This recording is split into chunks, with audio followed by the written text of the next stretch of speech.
No comments. Okay, you ready, Robert? Social media or social destruction? What's on your mind? Hashtag good times, hashtag social media. Sound familiar? If not, well, it should, because I'm willing to bet that almost every single one of you here today, myself included, uses a social networking site like Facebook, Twitter, or Instagram. Social networking sites are typically built as web-based gathering places for friends, families, businesses, musicians, and more.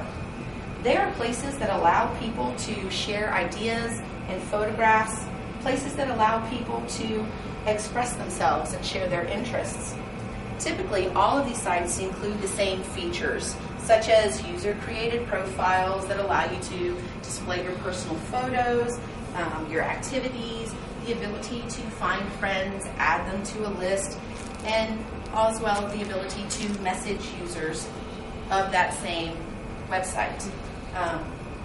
The most popular of these networks, aside from the ones that I've already mentioned, include MySpace, LinkedIn, DeviantArt, and Tumblr. But that just names a few. There are new sites that are popping up every day.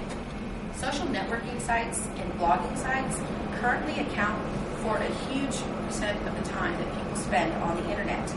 As more sites are developed and gain popularity, this number has more than quadrupled, with teens spending an average of 9 hours per week on these sites. And because social media is what has everyone's attention, U.S. advertisers have turned to advertising on these social networking sites, spending more than $2.6 billion on ads. So are there any real positives to these social networking sites? Of course. Sites like Facebook and Classmates are very powerful tools, allowing their users to stay in touch with family and friends who may live anywhere from across town to across the world. They help keep you in contact with those closest to you and stay up to date on any upcoming events, birthdays, weddings, that kind of thing.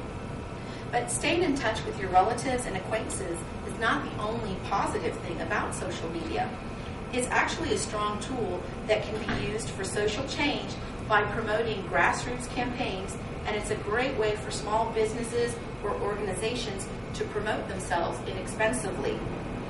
Just think, for far less than the cost of a billboard or a radio campaign, you can reach millions of people, encouraging feedback or opinions with this modern method of word-of-mouth advertising.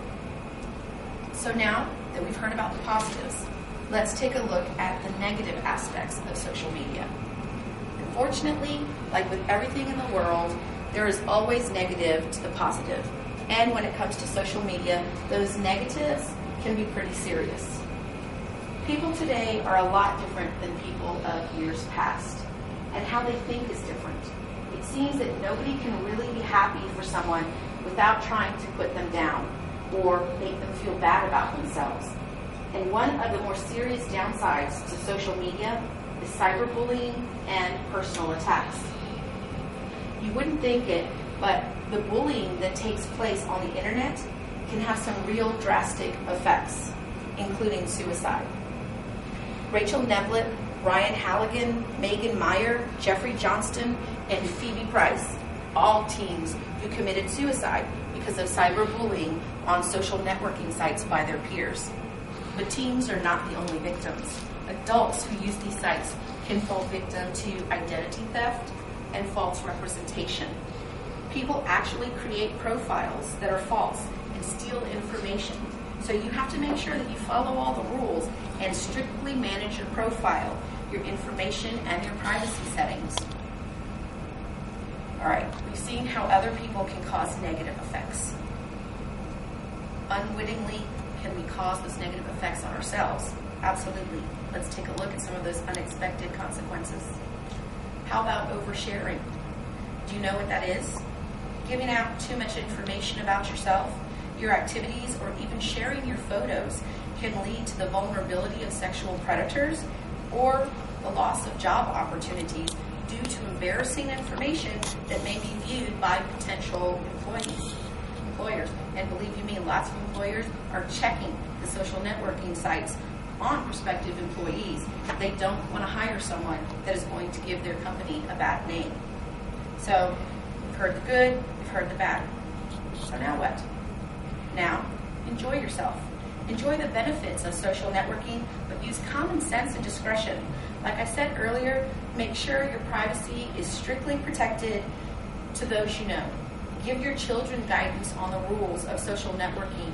Monitor their interactions, and by all means, limit your use so that your social media doesn't become your only method of interacting with others. Don't forget to get out there in the real world and socialize in real-time environments so that you and your family don't forget the act of conversation.